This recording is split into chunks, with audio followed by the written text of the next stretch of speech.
having clients to having clients and then complain about having clients, right? I do remember a time when I was burnt out on clients, right? I mean, a time when I didn't have clients in the beginning of my career, like most barbers. When my clients was low, when my clientele was low, I complained about it. I did everything I had to do to grow those clients, right? When you get burnt out later in your career, after you start having clients, you got to make sure that you remember the times when you didn't have clientele, man. You got to remember the time when you didn't have clients. Because, see, you got to be able to say, I get to go to the shop and cut a full schedule of clients. I get to go to the shop and make $4, $5, $6, $7, $800 today, right? I get to drive to that shop in a nice car that was sponsored by me cutting hair, right? See, sometimes we forget our mission. We forget what we got into this game for, right? See, a lot of times we do everything we got to do to get this clientele and build our clientele, but then once we got clients, now we want to holler about we burnt out. You must have forgot what your mission is. You see what I'm saying? You must have forgot that you forgot the times when you didn't have clients, right? See, it's all about being grateful. You see how everything goes back to who you are, right? You see how everything goes back to who you are? It goes back to who you are because in who you are and how you are mentally, right? Because how you see things. You're not burned out. You've forgotten, right? The times when you didn't have clients. So you should wake up happy. You shouldn't be burnt out. You should wake up happy that you are booked. You see what I'm saying? At what point in your career should you be looking into a TIN, EIN, or LLC? Well, if you know about those things, which most people do now, because this whole little thing online got everybody want to create LLCs and all this type of stuff, right? So a good point in your career that you should be looking to a TIN, EIN, or LLC. Basically, which point in your career should you be looking into setting your business up like a business? In the beginning. Yeah, in the beginning. Yeah, and you should have your LLC, right? And this is not financial advice. I'm not a financial advisor, but you should have your LLC. You should have business credit, right? You should have a bank account for you should have a bank account for your business, right? You should be thinking about that in the beginning, right? Because of tax purposes, because of employment purposes, right? You want to buy a house, you want to build credit, you want to get the finances right, you want to grow your business, right? You might want to think about that in the beginning of your career. So if you know about it, you should have been and applied it by now, right? Now, as far as the LLC, get the LLC. Once you start making a certain amount of money, maybe once you tap into the six figures or a little bit, you know, maybe 120, 150K, you might want to go into S Corp, turn an LLC to an S Corp. That way you can hire yourself as an employee and get those tax benefits, right? You might want to do that after you start making six figures, but you want to set your business up like a business as soon as you start doing business, right? As soon as you start doing business, you need to set your business up like a business. See what I'm saying? Real talk. But I know in the beginning, we focusing on building clientele. In the beginning, we focusing on, you know, getting our feet planted and getting established as a barber, right? But you must set your business up like a business as soon as you start doing business. That's when, to answer your question. Y'all got any questions, please feel free to ask them. Somebody said, happy C-Day player. I don't know what a C-Day is. Oh, I guess it's saying happy. I guess you meant happy B-Day. So yeah, happy birthday. But appreciate it. So do you prefer getting the LLC if you don't have or got your business started? Well, if you're cutting hair, right? If you're taking transactions. If you are receiving money for your services, you are in business, so you should have an LLC. And once again, this is not financial advice. I'm not a financial advisor. How do you feel about sole proprietorship? I mean, that's what you are. That's what an LLC is. I mean, see, a lot of us know these terms. A lot of us know about sole proprietorship, LLCs, S corps, and EINs, TINs. Like, we know all this lingo because we caught up on social media, right? We understand all that. Well, we know all of that, but we don't understand it. There's a difference between knowledge and wisdom, right? Once you receive this knowledge, you need to really do your studies and then apply it so you can have wisdom, so you can know exactly what it is that you need to do. Over the last 2 years, I've heard a lot of this LLC, EIN, TIN, business credit, and entrepreneurship, right? Because it's popular to say that shit now. And we can get on social media and we can find all the information about this shit, right? But just having information and having wisdom is two different things, right? Two different things. Having knowledge and having wisdom is two different things. You become wise with experience. So if you learned about an LLC, go and start one so you can learn about it. If you learn about an S Corp, go and start one so you can learn about it, right? So whatever you learned about, right, whatever you got the knowledge about, put it in place and practice it so you can gain some wisdom, so you know when to apply it and where to apply it, right? We don't just want to be throwing these terms around to try to sound smart, to try to sound like we know something, but we ain't applying nothing. You see what I'm saying? But I want you to apply it so you can actually learn. You see what I'm saying? I'm gonna keep it real with you. I'm gonna keep it a buck. I'm not gonna jump on social media like one of these fake financial gurus or fake whatever, right? These fake barber gurus, and try to get on here and bullshit you and just talk some shit that I don't know about, right? I'm gonna tell you the real.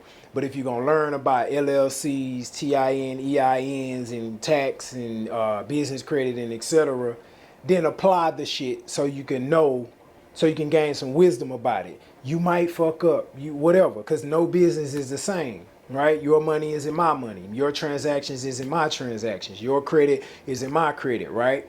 And I say this, if you're gonna try to build business credit, how about build your personal credit first?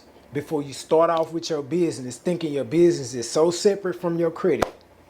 I can't tell you how many times people try to act like, because they don't know nothing, they try to act like your business credit is just so different from your personal credit. Like it's just a total different entity, right? That's not true. You keep getting caught up online, making people think you can get all this shit in your business and it don't affect your personal. If you don't have good personal credit, then you will not have good business credit. Or at least you're going to start off in a whack ass place with your business because your personal credit is whack. So before you think about building business credit, you need to build your personal credit, because they are going to ask you, who is the owner of this business, right? And when they know who the owner of this business is, that's who social security number is going to be put in, and that's who's going to be held accountable for paying that back, right? Which is called a personal guarantee. So your personal credit needs to be built. And if you built your personal credit to an Amex card, your business will be at an Amex card in no time, right? Real talk. Facts, everybody trying to get loans and stuff and not really passionate about the business. Real talk. So KT the barber said, what's the best way to build a strong clientele? Okay, so the best way to build a strong clientele is this. You need to know, you need to have a go-to-market strategy, right? Because see, when you don't know the best way to build clientele, that means you don't know your clients, right? You don't know who is your ideal client. You just don't know. Many barbers do this. They just get a pair of clippers, get their license, stand behind the chair, and wish and hope, right? You're not doing market research. You don't have a go-to-market strategy. You're not approaching the market with the strategy, right? So the best way to build a strong clientele is to have a strategy, right? A go-to-market strategy. How are you approaching this market? Who, what, when, where, why, and how, right? Those 6 questions, you answer those and you will know exactly who your clients are, and then you will know exactly how to build and how to attract those clients, right? So have a plan. Somebody said, I'm South African in university doing my 3rd year. I started barbering last year and have built so much clientele that it gets a bit too overwhelming at times in terms of balance. Any advice? Sure. I got one big piece of advice for you, right? One big gem for you, buddy. Raise your prices, right? Raise your prices, right? So a lot of barbers like to talk about how much clientele they got, how much money they got, yet they not investing into themselves, and then they not raising their prices. If you got so much demand on you, raise your prices so you won't feel burnt out. So when you do go in, you will make a substantial amount of money that'll make you feel good about yourself, right? Or make you feel good about what you do for a living, right? And then you can leave. If you got so many clients, raise your prices. So when you come in and make a certain amount of money, you can walk away feeling like, yeah, this is good and it's worth it, right? You want to walk away feeling like it's worth it. So raise your prices. Been in my current shop going on 2 years. Congratulations. Integrity, discipline is discipline. Business credit is personal values. Yeah, because your personal credit score tells you about, it tells you how you are with your finances. So if you got bad personal credit, then you probably ain't gonna be good with your finances in your business, because your personal credit report is a direct reflection on how you deal with finances, right? So build your personal credit, man. Which of your books talks about clientele? Every single one of my books talks about clientele, every last one of them, because that's part of being a barber. Clientele is part of being a barber, right? So every single one of my ebooks are going to mention clientele. But for the question on this live, it says, what are you doing mentally to build clientele? What are you doing mentally to build clientele, right? See, mentally, you have to build clientele. Mentally, there's mental blocks and there's things you have to do mentally in order for you to build your clientele. Just because you got a pair of clippers, just because you can cut, just because you get up and go to the barbershop, does not mean you automatically deserve clientele, right? It does not mean that. It does not mean you automatically deserve clientele. It don't. You see what I'm saying? There's mental blocks, or there are some things that you need to conquer mentally if you find it difficult to build clientele. I can guarantee you it's going to go right back to you. I guarantee it's going to go right back to your mental blocks, because you have something that people want and there are people that want it, right? Your mental is in between that, right? So what are you doing? Comment, what are you doing to build clientele? What are you doing mentally to build clientele? What are you doing? Are you committed to the process? If you're not, then why not? What's wrong with you mentally that you're not committing to the process? Do you have a problem with commitment? Do you have a problem with focus, right? Is it drugs? Is it alcohol? Is it women? Is it men? What is it? What is it that's stopping you from doing what you need to do in order to build your clientele? What is it mentally that's stopping you? Because everybody think it's a secret strategy. It is not. Everybody think that it's something that, oh, it's something that this person's doing that I'm not. Yeah, they're conquering their mental battles, right? And when you conquer those mental battles, the world opens up and you can do anything, right? And you will hear me say this often. See, you can have people try to tell you how to build your clientele and et cetera, et cetera, et cetera. Man, you can know that I can tell you my complete strategy, but if you don't have my mental state, it'll never work for you. You see what I'm saying? You see what I'm saying? So you got to conquer your mental blocks. He say learning to have the proper conversations within the shop. I like that. Religious Louis, I like that. They say they are learning to have the proper conversations within the shop. See, that is a strategy. See what I'm saying? And I'm glad that you're learning and I'm glad you're applying it, because the proper conversations do help you build clientele. They do. Because if you have the proper conversation with the proper client, right, then this client want to come back to you to have more of those conversations, and it'll be less about the haircut. You see what I'm saying? So they are learning to have the proper conversations within the shop. That is dope. That is dope. I like that. Feel like I'm not all the way locked in, too many distractions. Okay, so now we get into it. So you have distractions, right? So you trying to build clientele, but you can't get all the way locked in because you got too many distractions, right? Why do you have so many distractions, right? What is it that's drawing you to it more than you building your clientele? Do you need to cut off these distractions? Do you need to conquer some type of addiction or something like that? You gotta become emotionally intelligent in order for you to know yourself, so you can cut those distractions and or cope with those distractions, or cope with the mental battles that you're dealing with, in order for you to lock in and build your clientele, right? I appreciate your honesty, man. Be more friendly, inviting, and more business-like. I like that. I like that. See, those are some of my principles right there, right? Be friendly, be inviting, and more business-like. That's what's up. That's what's up. Being on time for your client. Correct, correct. So I'm asking people, what are you putting in place? What are you conquering mentally that's helping you build clientele? I don't want to know that you're showing up to the shop. I want to know what mental battles are you conquering in order for you to build clientele. I know I pay attention to you, fam. That's what's up. That's what's up. Communication and professionalism, right? You won't be able to practice those things if you don't conquer your mental battles. All right.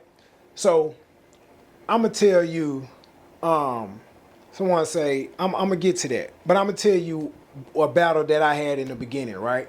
So I grew up in a dysfunctional environment. It wasn't cool for us to be friendly, right? We got called bad names when we was friendly, right? I grew up in a tough neighborhood, right? One of the worst here in Houston, Texas. So I was taught to be mean. I was taught not to be friendly. I was taught to be defensive, right? That was considered hard and tough, right? So when I first became a barber, I realized that I always sat around with a mug on my face. People used to be like, damn, you know, they used to call me Red at the time. They was like, damn, man, why you always mugged up, right? You know, I'm still on my square. I ain't friendly, right? But clients seeing that I wasn't friendly, they could look on your face and tell, right? Even the people that did try me, I can tell I wasn't friendly. I wasn't talking, I wasn't none of that, because I was raised to not be friendly. So in order for me to grow clientele, I had to stop being so mean and defensive. I had to open myself up, and I had to actually become interested in people, because I really always was, right? That was a mental block that I had. And when I overcame that, it just opened up for me, man, and I started to get clients like crazy. You see what I'm saying? Like crazy. So I'm telling you to overcome those mental blocks. See, there's practical things you could put in place, and then there's mental things that you could put in place. A lot of these mental things is what's blocking us. That's why you can never figure it out. You try strategies that other people try to tell you and try to show you. You try these strategies, but you can't get it right because you have mental blocks. You have to conquer that, and that will get you to building your clientele. It all goes back to you. You cannot neglect personal development and try to be successful. Let me say that again. You cannot neglect personal development and try to be successful. I don't care what it is you're doing. And since we're barbers, I'm talking about barbers. If you're trying to be a successful barber, you cannot be successful without doing any type of personal development. And that's just real talk. When you see where I'm at in my career, you see a whole lot of personal development. When you see the direction of my career going in, now I got a lot of speaking engagements going on and all that. I had to conquer a lot of mental battles to get there. You see a whole bunch of personal development. I've read more personal development books than I've written barber books. You see what I'm saying? That's what it's all. That's what it's all about. Cutter concepts. I like your content too, bro. We can work on something if you want to, because I see the direction you going in. I actually like what you do. You remind me of myself. I try not to put the weight of a bad day on my client's shoulders. Try to keep everything professional. Real talk. I used to come in the shop, man. Listen, bro. I've been through divorce behind the chair, right? Nobody knew it was going on. When I first got separated, that shit had me broken down, right? Like somebody ripped my spinal cord out of me. I was going through the separation, and I went through the divorce and the court and everything while I was a barber. But nobody knew. You know why? Because I still came in and I was the same person every single day. That's why some people still finding out like, oh man, you divorced? Oh man, you went through this and that? That's because when I came to the shop every day, I was the same person. I was the same person every single day. I didn't change who I was just because I had a bunch of shit going on. I ain't gonna come in the shop and spread that to my clients. You see what I'm saying? A lot of barbers bring their problems from home into the shop, and then you wonder why your clients ain't coming back, because they can feel that energy and they can tell that you are dysfunctional, and that your mental is interrupted. You're not focused, and they can see that. So what they tend to do is they fall back from that. Don't nobody want to come to you and adopt no bad energy. They want to come to you and get good energy. You a barber. You feel what I'm saying? Somebody said, yeah, relationships play a big part. That's right. Tips for building clientele. I just moved to a new city and state. The process has me feeling down at times. Do you think a part-time job would help, or just continue to going in with the shop? I was in that position before. I'm not telling you what to do, but I was in that position before. When I got out of prison, I had a wife and I had my kids at home. I needed money immediately. So I went and got a job, and then I part-timed at the shop. I didn't like the job because I was working in the sun. I think I'm too pretty to be in the sun, right? Say what you want. So I said, you know what? I'm a barber. Barber's got me through prison, right? Barber is my newfound passion. So I quit the job and I went all the way in. And y'all know my quote and my phrase. It's barbering and nothing else, right? It's barbering or nothing else. So in my opinion, fuck that job and get to barbering, right? Get to barbering, right? That's my opinion. I ain't telling you what's good for you, because if you try to divide your attention,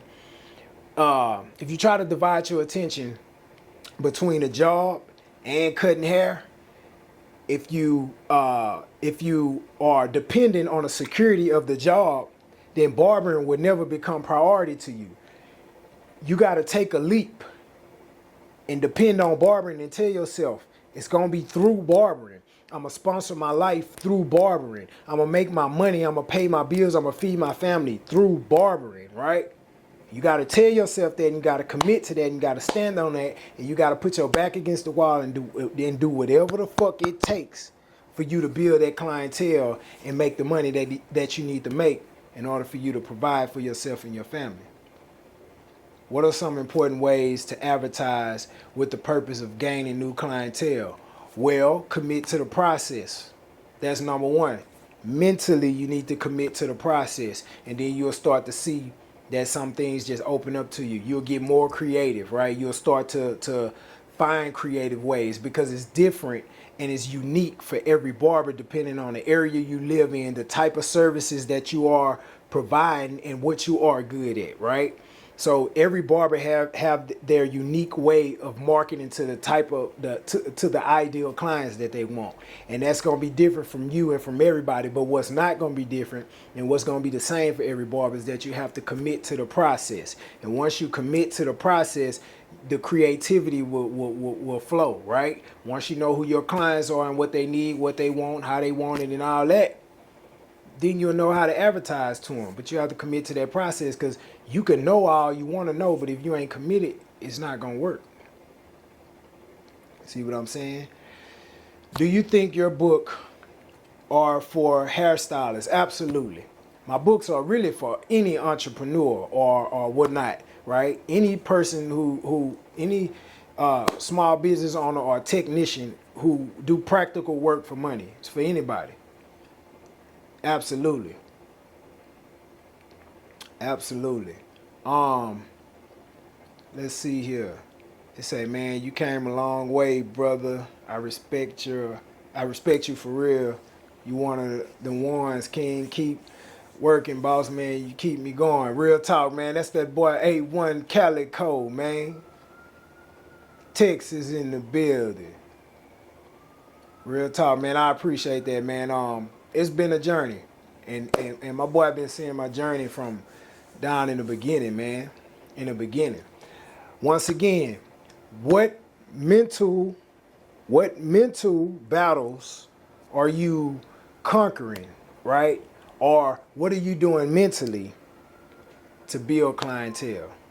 Not showing up at the shop, or I'm be more professional. All that's cool.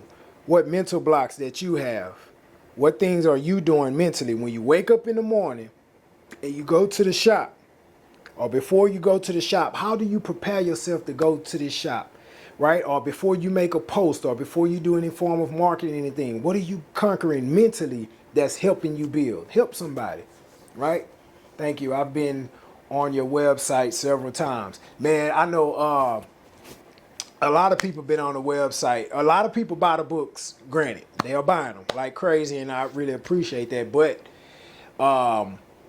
I can also see how many people visit, and then I can